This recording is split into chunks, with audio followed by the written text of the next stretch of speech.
તમારી લીલાનો કોઈ પાર નહીં વા વીરવા તમારી લીલાનો કોઈ પાર નહીં વા વીરવા માનવ મહેરામણ ઉમટે અહીં વા વીરવા માનવ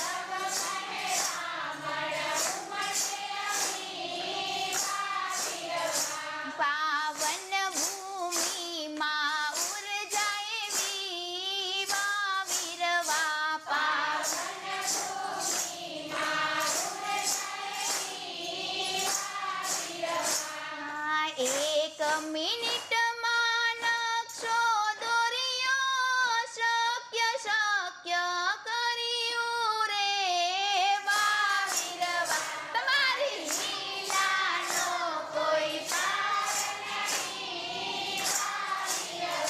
માનવ મહેરામણ પાવન ભૂમિમાં બંજર ભૂમિમાં તીર્થ બનાવ્યા જંગલમાં મંગલ કર્યું રે વા વીરવા તમારી લીલાનો કોઈ પાર નહીં વા વીરવા માનવ મહેરામણ પાવન ભૂમિમાં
બાવીસ સુંદરી. આ બધા શબ્દ આમ સાકારી જ છે હોય 100%? કેવી રીતે? કઈ કઈ ઘટના આમાં અમુકને ખ્યાલ ન હોય. નાળિયેરી વાવી એ ઘટના પાકી. હાલ 1 મિનિટમાં લે આ લે 1 મિનિટ આ જીરાફમાં ટીપા પીડ્યા એ પાકું. એટલે એ કેવી રીતે કરી છે? નિર્જીવમાં વૃતમાં હા, અને એમાં ટીપા પીડ્યા એ પાકું. એ બધા અનુભવેલો. પછી એક ભાવુકની ભાવના સમજી ઓલા લીલાપુરવાળા વિઠ્ઠલભાઈ છે ને ખબર ભર કાઢવાતા સૂર્યને થોભાવ્યા પછી કીધું લાંબો સમય આવું કોઈ દી કરતો નહીં કે આવું કોઈ દી કરતો નહીં. પછી ગાયો માટે સારા માટે વરસાદ ફરતી ગયો. આપણેથી તો વરસાદ હતો. હા એ પાકું. ફરતો વરસાદ હતો. આપણે રોક્યા નતા પણ એ પ્રકૃતિએ સાથ મહાપાત્ર તમે કીધું તું રવિ સોમ મંગળ આપડા બુધ એનો તો બુધવારે સવારે એટલો બહુ આવ્યો હતો વરસાદ. રસિક હા એ પછી દિલીપભાઈ છે પરી છે આ યુદ્ધ બધા એના પૂરું થઈ ગયેલું હતું એના મોતના મુખમાંથી બહાર કાઢ્યા કોરોનામાં તો એનું આયુષ્ય હોય એટલે કાંઈ ન થાય ને. હારા હોય ગયા. ભૂમિ ક્યાં ગઈ? ભૂમિ એ તો હોય જ ગઈ હતી. એક મિનિટમાં નકશો દોર્યો તો અશક્ય શક્ય કર્યું એમ. એવું હતું લે.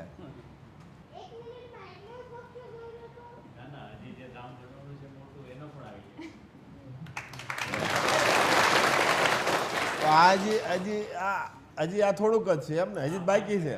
5% ઈ હોતે ને આવી જાય એમ 1 મિનિટમાં. હા લે આ બધા પોઈન્ટ હાસા છે હો. પછી બંજર ભૂમિમાં તીર્થ બનાવ્યા, જંગલમાં મંગલ કર્યું એમ. બંજર એટલે હતું આ એવી જંગલ જ હે?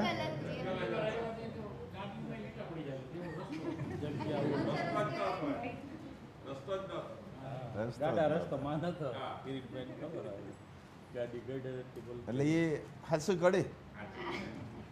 હાલો પછી આ હિમાલય ગયા હતા ને તો તમે એમ કીધું હતું કે 24 વર્ષનું કામ 22 દિવસમાં કરીને આવ્યા. હા ઈ પાક અને ઈ દિલીપ સાક્ષી છે. પછી પંકજ તું પંકજભાઈ અને રાજુભાઈ ને સુરેશભાઈ સાક્ષી છો ને તમે? સાક્ષી. હા ઈ પાક અમને ન્યાજ કહી દીધું. 22 દિવસમાં કેવડું કામ, કેટલી આત્માઓને આખો મુક્તિ મળી ગઈ. હે મોટા મોટું કામ કર્યું શું? એ બધાને ખબર છે. કોઈને ખબર નથી. લક્ષ્ય તો મને ધરતી ઉપર ઉતાર્યા. લે એટલે દિલીપ હા માં આવ્યા ધરતી પર. ઉતરો ઉતરો ઉતરો એમ નથી કર્યું.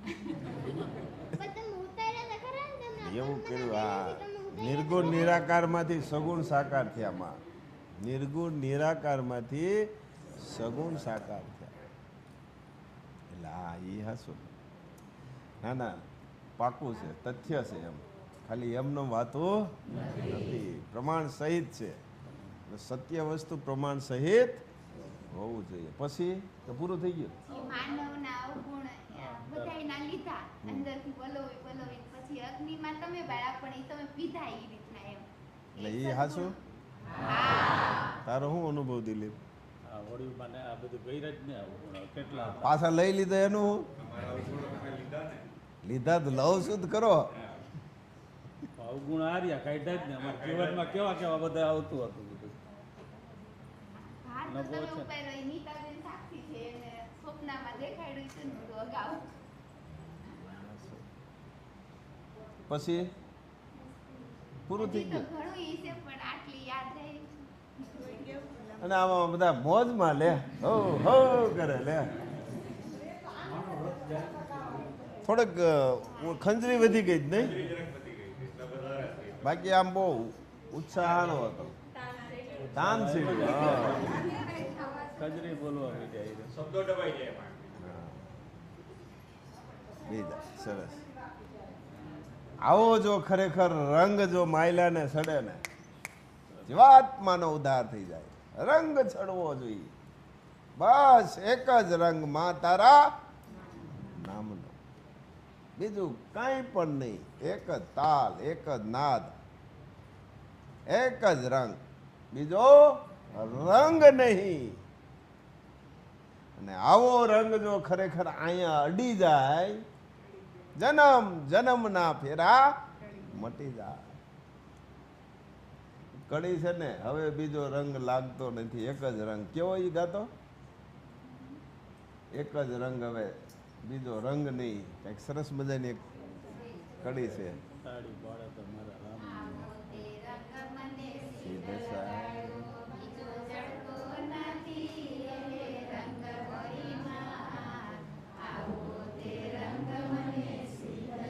હા, ઈ રંગ, એક જ રંગ, બીજો રંગ જ ન દેખાવો જોઈએ. એક જ રંગ.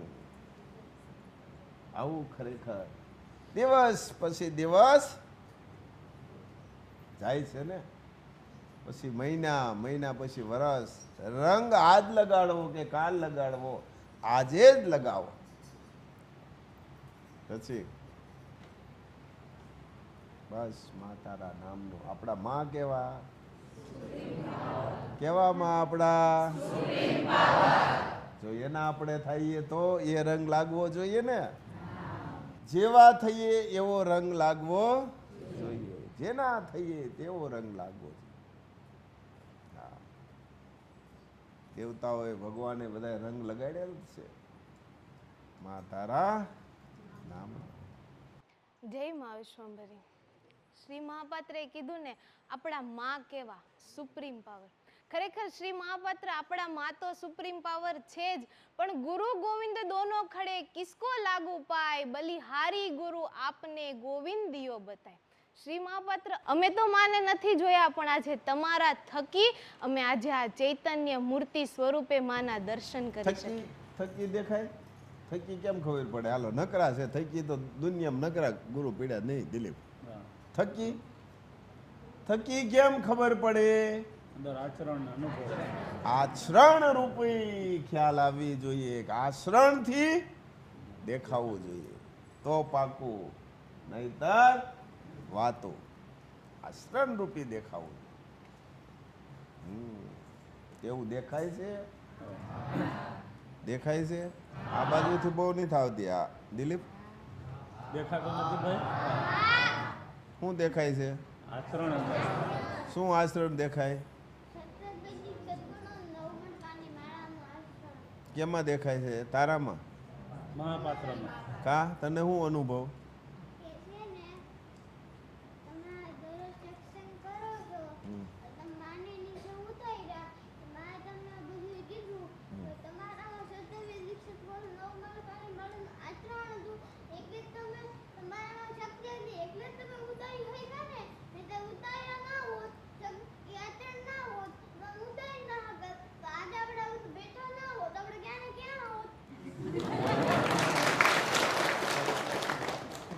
આચરણ રૂપી. અને ન્યા આચરણ જોવે છે, જ્ઞાન જોતા નથી. હા, આજે શ્રી મહાપાત્રે તમે મૂંગાને બોલતા કર્યા છે, જે સૂતા હતા એને બેઠા કર્યા છે, જે બેઠા હતા એને ઊભા કર્યા છે, અને ઊભા હતા ને એને ફરીથી આગળ હાલતા કર્યા છે, જે વિચારો રૂપી સાવ ભાંગી ગયા હતા ને એને ફરીથી જાગૃત કર્યા છે. બધાના જીવનમાં ઘણા અનુભવો હશે. જ્યારે ડોક્ટરોએ હાથ ઊંચા કરી દીધા હશે ને ત્યારે શ્રી મહાપાત્ર તમારા થકી અને ફરીથી પથારીમાંથી ઊભા કર્યા છે. જે એવા પણ અનુભવ છે કે જે ડિવોર્સ પેપર સુધી સાઇન કરવાની પણ તૈયારી હોય, પણ ત્યારે શ્રી મહાપાત્ર તમારા વિચારો થકી ફરીથી એને એક કર્યા છે. જ્યારે બધી જ બાજી અવળી પડી ગઈ હતી ને ત્યારે શ્રી મહાપાત્રે બધી જ બાજુને ફરીથી તમે પલટાવી અને સીધી કરી છે. અમુક પરિવારમાં પણ એવા પણ દાખલા છે કે જ્યાં આખો પરિવાર વિખરાઈ ગયો હોય, પતિ પત્નીને નહોતું ભળતું, મા બાપને નહોતું ભળતું, બાપ દીકરાને જ્યારે ભળતું નહોતું, મા દીકરીને નહોતું ભળતું, સાસુ વહુને દેરાણી જેઠાણીને જ્યાં નહોતું ભળતું ને, ત્યારે એ પરિવારને તમે ફરીથી વિખરાઈ ગયેલા પરિવારને તમે એક કર્યો છે. શ્રી મહાપાત્ર, તમારી લીલા તો અપરંપાર છે. જ્યારે માની લીલા અપરમ, આપણા માં કેવા, આપણા માં કેવા હે રસિક? જ્યારે આપણા વિચારવાની શક્તિ પૂરી થઈ જાય, જ્યારે આપણા વિચારો શૂન્ય થઈ જાય ને, ત્યાર પછી જે લીલાની શરૂઆત થઈ ને, એ શ્રી મહાપાત્ર. જે અશક્યને શક્ય કરી બતાવે ને, એ શ્રી મહાપાત્ર. જેણે 7 જન્મ સુધી મહાશક્તિ સુધી પહોંચવાનો સંઘર્ષ કર્યો, સાર ખાલી આપણને ચપટીમાં આપ્યો ને, એ શ્રી મહાપાત્ર. જેઓ સ્વયં મહાશક્તિ સુધી પહોંચેલા છે, છતાં પણ આજે આપણા કલ્યાણ માટે એ પોતાનું કર્મ જાતે કરી અને આજે સમાજને અરીસો બતાવ્યો છે ને, એ શ્રી મહાપાત્ર. જેમને બધી જ ખબર હોવા છતાં પ્રકૃતિના નિયમને આધીન રહી મૌન રહે છે ને, એ શ્રી મહાપાત્ર. આપણી ઘણી ભૂલો હોવા છતાં માફ કર્યા, આંગળી પકડી ફરીથી આગળ કર્યા ને, હે શ્રી મહાપાત્ર. આપણી લાયકાત ના હોવા છતાં આજે એમના હૃદયમાં સ્થાન આપ્યું છે ને, એ શ્રી મહાપાત્ર. શ્રી મહાપાત્ર, અમે ઘણા અનેક જન્મો લઈ લેશું ને તો પણ તમારા ઋણમાંથી અમે ક્યારેય મુક્ત નહીં થઈ શકીએ. અમે સદા માટે તમારા ઋણી રહેશું. આજે હમણાં ગરબામાં આવ્યું ને કે માનવ મહેરામણ ઉમટે અહીં. શા માટે અહીંયા માનવ મહેરામણ ઉમટે છે? કારણ કે લોકોને અહીંયા સત્ય દેખાય છે, અનુભવેલું આચરણ દેખાય છે. એટલે પાવન ભૂમિમાં ઉર્જા એવી 7 જન્મનું શ્રી મહાપાત્રનું તપ છે. એમના પાછળ એમના પરિવારનો સંઘર્ષ છે, એમનો સાથ છે ને, એટલા માટે આપણને તો અનુભૂતિ થાય છે, પણ સાથે સાથે અહીંયા આવતા દરેક વ્યક્તિને પોઝિટિવ વાઇબ્રેશનની અનુભૂતિ થાય છે. અંતરનો એક આનંદ મળે છે, મનની એક શાંતિ મળે છે, કારણ કે શ્રી મહાપાત્રના આ તપનું ફળ છે. આ શ્રી મહાપાત્રને અને એમના પરિવારને તો આ બધું મળી ગયું છે, પણ આજે આ શા માટે કરે છે? શા માટે આ બધો ત્યાગ કર્યો છે? આપણા માટે, વિશ્વ કલ્યાણ માટે, વિશ્વને એક પરિવાર બનાવવા માટે, આપણા જીવાત્માના ઉદ્ધાર માટે, આપણા જીવનને સુગંધિત બનાવવા માટે. તો આ જીવન સુગંધિત ક્યારે બનશે? જ્યારે અવગુણો બીજાના નહીં પણ સ્વના દેખાશે ને, ત્યારે. ભૂલો બીજાની નહીં પણ સ્વની દેખાશે, ત્યારે. દ્રષ્ટિ બીજા તરફ નહીં સ્વ તરફ કરશું ને, ત્યારે આપણું જીવન સુગંધિત બનશે. અત્યાર સુધી આપણે જીવન જીવ્યા કોના માટે? બીજા માટે. બીજા શું કરે છે, બીજા ક્યાં જાય છે, બીજા શું કહેશે, બીજા શું વિચારશે, એના માટે. તો હવે એવું નથી લાગતું કે સ્વ માટે કંઈક કરીએ? કારણ કે ય એનમ વેતી હંતારમ યશ્ચૈનમ મન્યતે હતમ ઉભો તો ન વિજાનીતો નાયમ હંતી ન હન્યતે. આપણે ઘણા જન્મો લઈ લીધા છે, જન્મે બધું જ બદલે છે, શરીર પણ બદલે છે, પણ એક વસ્તુ છે ને, આપણો જીવાત્મા એ શાશ્વત છે, એ ક્યારેય બદલતો નથી. એટલે શ્રી મહાપાત્ર કહે છે કે આ શરીર મળ્યું છે તો એ સાથ ક્યારે છોડી દેશે એ ખબર નથી, તો આ શરીર થકી આપણે આપણા જીવાત્માનો ઉદ્ધાર કરી લઈએ. શ્રી મહાપાત્રએ આજે જીવન જીવવાનો એટલો ટૂંકો અને સરળ માર્ગ આપી દીધો છે. 9 મણકાની માળા અને 17 વૈદિક સદગુણો. આ 9 મણકાની માળા અને 17 વૈદિક સદગુણો એવું મટીરિયલ છે કે આપણે એના થકી આપણા જીવનની આચરણ રૂપી એવી ઇમારત ઊભી કરી શકીએ કે કોઈ પણ પરિસ્થિતિ આવે, કોઈ પણ વાવાઝોડું આવે ને તો એને ક્યારેય ડગાવી ના શકે. પણ એના માટે આ 9 મણકાની માળા અને 17 વૈદિક સદગુણો રૂપી આચરણ રૂપી પાયો મજબૂત બનાવવો પડે. હથિયાર છે 9 મણકાની માળા અને 17 જે વૈદિક સદગુણ છે, હથિયાર છે. સમયે જે જરૂર પડે તે હથિયારનો ઉપયોગ કરો. જો ખીતીએ તલવાર પડી રહે તો કંઈ થવાનું નથી.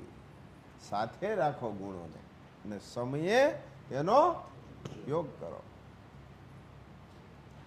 આજે એનથી પણ સરળ આપણને માર્ગ આપી દીધો છે, મૌન. જરૂર પડે એટલું જ બોલીએ, ખોટું કારણ વગરનું બોલ કરી અને આપણી શક્તિનો વ્યય ના કરીએ. શ્રી મહાપાત્ર કહે છે ને કે મૌનમાં એટલી તાકાત છે કે તમારી અંદર જે ઘણા જન્મની સુષુપ્ત શક્તિ પડેલી છે ને એ જાગૃત થશે. આ મૌન થકી તમારા ઘણા પ્રશ્નોનો હલ આપોઆપ નીકળી જશે. આટલું સરસ, આટલું એક પ્યોર નિચોડ કોણ આપી શકે? રામાયણમાં વાલિયો લૂંટારો હતો. જ્યાં સુધી એને અનુભવી માર્ગદર્શકનો સંગ ના થયો ને ત્યાં સુધી એ વાલિયો લૂંટારો જ કહેવાયો. જ્યારથી એને નારદજીનો સંગ થયો, અનુભવી માર્ગદર્શકનો સંગ થયો ને ત્યાર પછી એ વાલ્મીકી ઋષિ કહેવાયા. કારણ કે યદ્યદાચરતિ શ્રેષ્ઠ તતદેવે તરોજન સયત પ્રમાણમ કુરુતે લોકસ્તદ અનુવર્તતે. યુગે યુગે અનુભવી માર્ગદર્શક રૂપી માં મોકલે જ છે, પણ ફક્ત ને ફક્ત જરૂર છે તો એ અનુભવેલ માર્ગદર્શકના શબ્દ ઉપર ચાલી અને એ શબ્દનું આચરણ કરવાનું. આજે પણ આ કપરા કડી કારમાં માએ શ્રી મહાપાત્રને નિમિત્ત બનાવ્યા છે. જ્યારે આખા વિશ્વમાં જ્યારે અંધકાર ફેલાણો છે ને ત્યારે શ્રી મહાપાત્રએ આ સત્યરૂપી પ્રકાશ પાથર્યો છે. આવા અનુભવી માર્ગદર્શક રૂપી શ્રી મહાપાત્ર મળ્યા છે અને એમના છત્રછાયા નીચેનું આજે માર્ગદર્શન મળ્યું છે. તો ફક્ત હવે આપણે જરૂર છે તો એમના શબ્દે જે આપ્યા છે, જે જીવનનો ટૂંકો એવો સાર આપ્યો છે ને એને આપણા જીવનમાં આચરણ રૂપી ઉતારી અને આ ઇમારતને મજબૂત બનાવવાની. શ્રી મહાપાત્રે તો મહેનત કરી અને આ ભાણું એવું સરસ બનાવી દીધું છે. તો હવે સમય આપણો છે. તો આ ભાણાનો સ્વાદ માણી અને આનંદ લેવો છે કે નથી લેવો એ સમય આપણો છે. તો આ ભાણું આપણે એ સ્વાદ લઈ અને આપણા જીવનને સુગંધિત બનાવીએ. જય મા વિશ્વકર્મા. જન્મે જન્મે બધું બદલે, એક ન બદલે. જન્મે જન્મે મા બાપ બદલે, જન્મે જન્મે ગામ બદલે, જન્મે જન્મે દેશ બદલે, જન્મે જન્મે નાતી જાતિ પણ બદલે, જન્મે જન્મે ભગવાન પણ બદલે, જન્મે જન્મે તમામ વસ્તુ બદલી જાય પણ એક ન બદલે.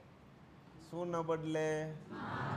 માં વિધાતા બદલે નહીં. ન બદલે તેને પકડો, જન્મ જન્મના ફેરામાંથી મુક્ત થશો. આજ ખુદ તે આવ્યા છે આ ધરા પર. નિર્ગુણ નિરાકારમાંથી સગુણ સાકાર થઈને આવ્યા છે માં. જેને સર્જન કર્યું તે મહાશક્તિ આજે ધરા પર આવ્યા છે. જીવાત્માનો ઉદ્ધાર કરી લો, જીવાત્માનો કલ્યાણ કરી લો. જય મા.